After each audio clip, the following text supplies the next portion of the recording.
The camera in my own bedroom showed my husband bringing another woman into our house while I was 3 states away at my mother's funeral.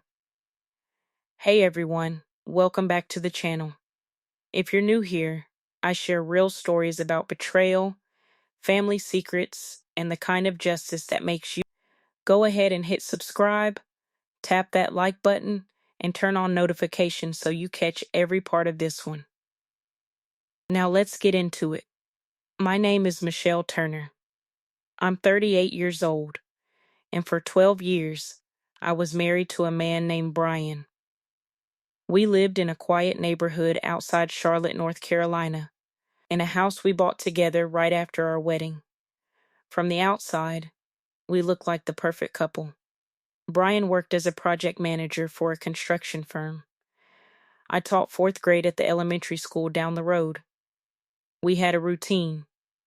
We had a life. Or at least, that's what I believed. 3 months ago, my mother passed away suddenly from a heart attack. She lived in Tennessee, so I had to fly out immediately to handle the funeral arrangements. Brian said he couldn't come with me right away because of a big project deadline at work. He told me he'd fly out for the actual funeral in a few days. I was too broken to argue. I just needed to get to my mom. Before I left, my brother Antoine, who's always been the practical one in the family, convinced me to install some smart home cameras in our house. He'd just put them in his own place after a break-in on his street, and he thought it would give me peace of mind while I was gone for over a week. I set them up quickly the night before my flight, more to watch for package thieves than anything else. I never once thought I'd need them for what happened next. The funeral was one of the hardest things I've ever been through.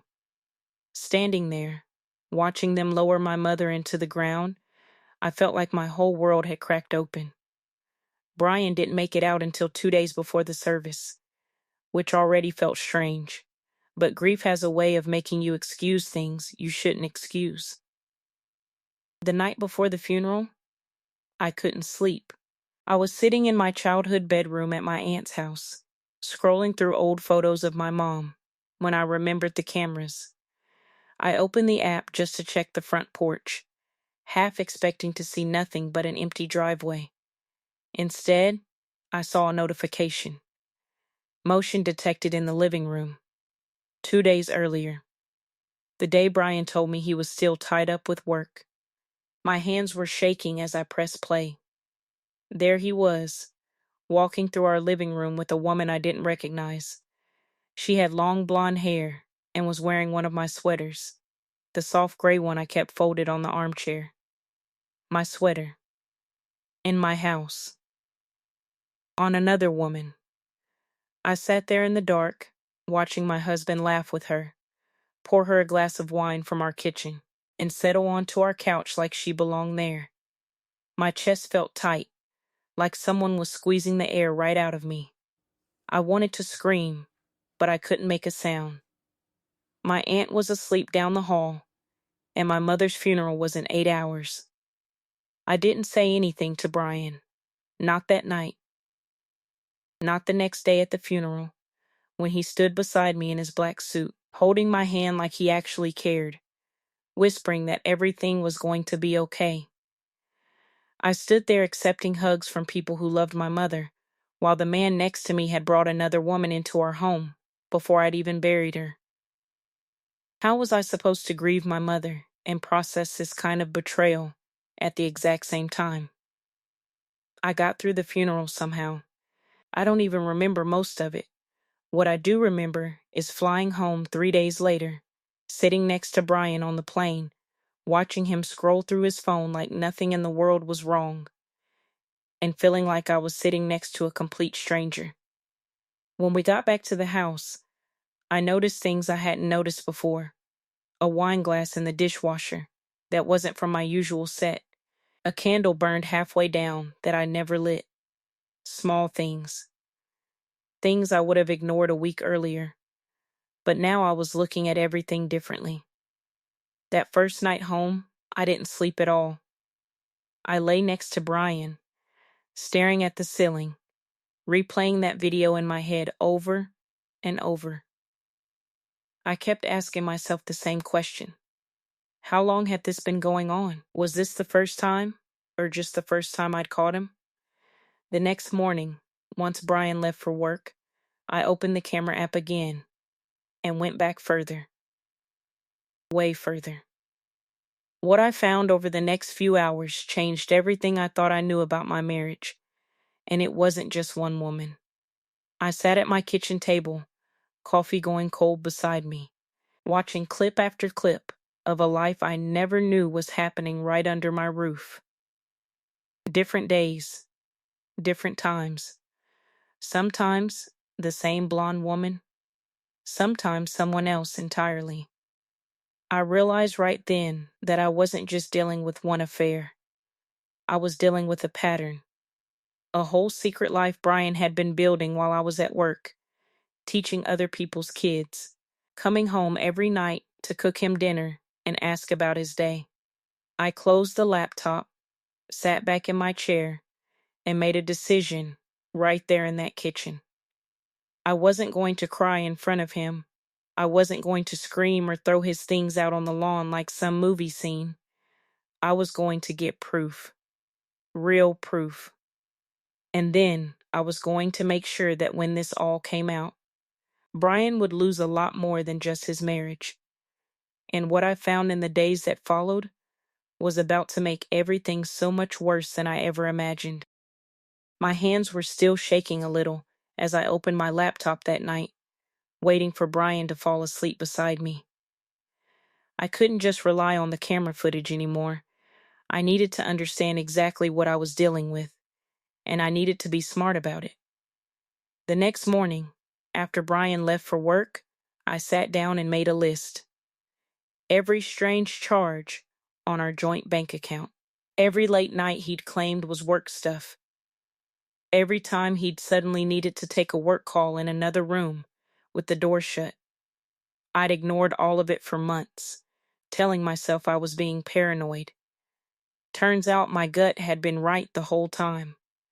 I called my brother Antoine that afternoon.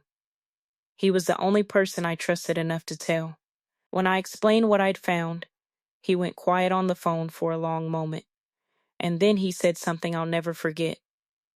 Michelle, you need to stop reacting and start documenting. If you want this to actually work in your favor, you can't let him know you know. Not yet. Antoine had gone through a messy divorce a few years back, and he knew exactly how these things could get twisted around if you weren't careful. He told me the same thing my gut had already been telling me. Brian was smooth. If I confronted him without proof, he'd deny everything, gaslight me, maybe even convince me I was imagining things.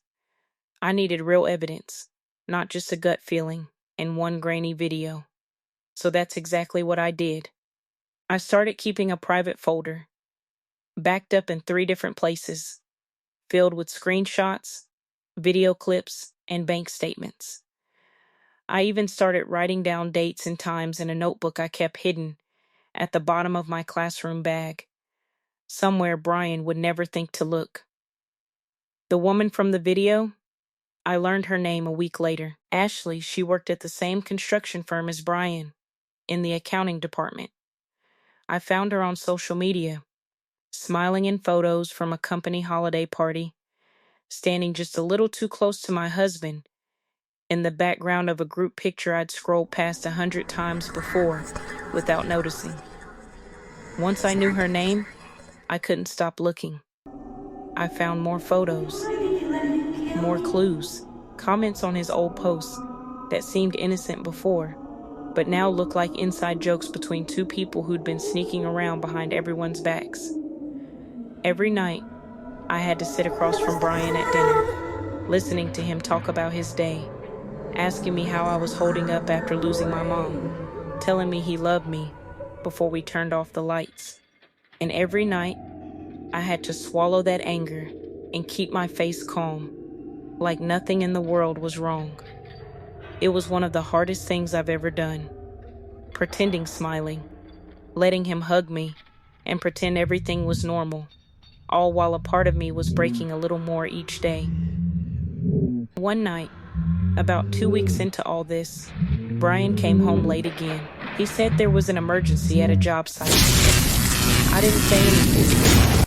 I just nodded and asked if he wanted dinner.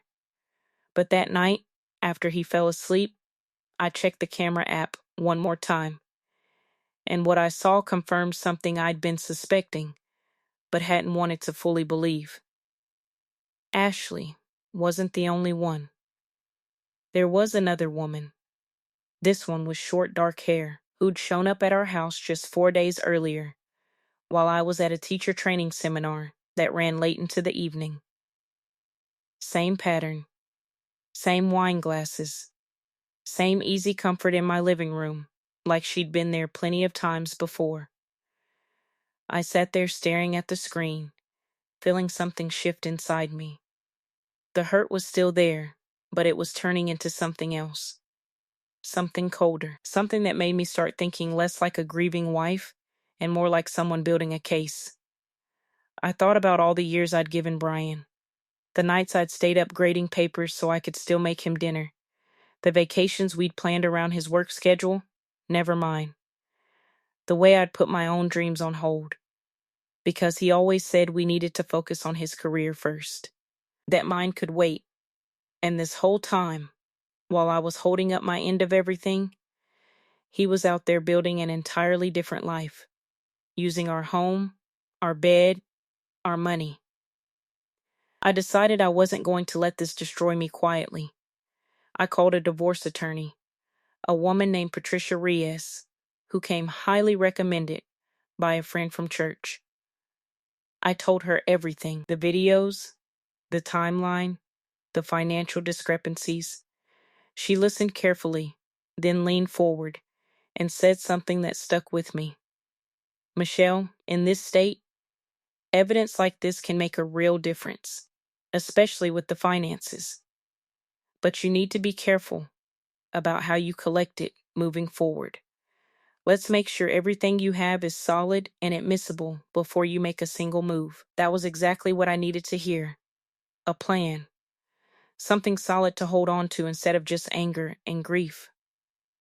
Patricia explained that North Carolina considers marital misconduct in certain financial decisions, and that if I could prove Brian had been spending shared money on these affairs, hotel rooms, gifts, dinners, it could significantly affect how our assets got divided. She also told me something that made my stomach turn and my resolve harden all at once. If Brian had been using company resources or time for this, it might not just cost him his marriage. It could cost him his job too. I started digging even deeper after that conversation, working with Patricia's investigator to build an airtight timeline. Every charge, every hotel receipt I found buried in an old email account he thought I didn't know the password to. Every piece of it, carefully organized, saved, and backed up. The whole time, I kept teaching my classes, kept smiling at Brian over dinner, kept playing the role of a devoted wife still grieving her mother. It was exhausting. Some nights I cried in the shower where he couldn't hear me. Other nights I just lay awake, staring at the ceiling, wondering how someone could look you in the eye and lie so easily. But I kept reminding myself of one thing. I wasn't going to be the woman who found out and just fell apart. I was going to be the woman who found out and came out on the other side stronger, smarter, and with everything I deserved. I had no idea just how much bigger this was about to get, or how satisfying the ending would be, until the day I finally decided it was time to make my move. 3 weeks after I first called Patricia, I had everything I needed. A folder full of video clips, timestamps, hotel receipts, text message screenshots pulled from a shared cloud account Brian forgot I still had access to, and a full financial breakdown, showing exactly how much money he'd spent on Ashley and the other woman, whose name turned out to be Kayla. But before I made my move, I found one more thing. Something that changed everything. Going through Brian's email one more time, digging through an old folder labeled receipts that I doubt he ever thought I'd open, I found a message from Ashley. It wasn't just about their affair. It was about money, company money. Turns out, Brian had been submitting fake expense reports for months, claiming work trips and client dinners that never happened, using that money to pay for hotel rooms and gifts for both women. Ashley, working in accounting, had been helping him cover it up. My husband wasn't just cheating on me. He was stealing from his own company and using my silence and my grief as cover to do it. I sat there staring at my screen, feeling something click into place. This wasn't just about a broken marriage anymore. This was fraud. I called Patricia first thing the next morning. She was quiet for a moment after I explained what I'd found. Then she said, "Michelle, this changes things significantly. You need to let me handle this the right way." We put together a plan. Patricia would file for divorce, using everything we'd gathered to make sure I got a fair settlement, especially since Brian had been draining shared funds for his affairs. At the same time, she advised me to report the fraudulent expense reports to Brian's company through their anonymous ethics hotline, along with copies of the evidence, letting them handle it through their own internal investigation. She was very clear that this wasn't about revenge for revenge's sake. It was about making sure the truth came out through the right channels, legally and cleanly, so nothing I did could ever be turned around and used against me. I filed the report on a Tuesday morning before school. My hands were steady this time, not shaking like that first night I saw the footage. I felt calm, focused, like I'd finally taken back control of something that had been stolen from me. That same week, Patricia filed the divorce papers. Brian found out on a Thursday evening. I remember exactly where I was standing when he walked through the door, his face pale, phone still in his hand. He'd just gotten out of a meeting with HR. "Michelle, we need to talk," he said, his voice shaking in a way I'd never heard before.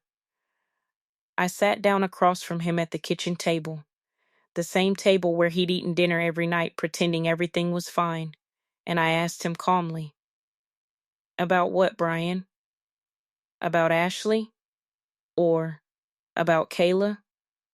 Or maybe about the fake expense reports you and Ashley have been filing for the last 8 months?" I watched the color drain even further from his face. He tried to talk his way around it at first, the way people like him always do. But I just slid a folder across the table, printed screenshots, dates, numbers, his face when he opened it, and realized exactly how much I knew was something I'll never forget. "You've been served divorce papers," I told him, "and your company already has everything they need for their investigation. This isn't me being dramatic, Brian. This is just what happens when you think you can lie to someone for months and get away with it." He didn't yell. He didn't even really argue.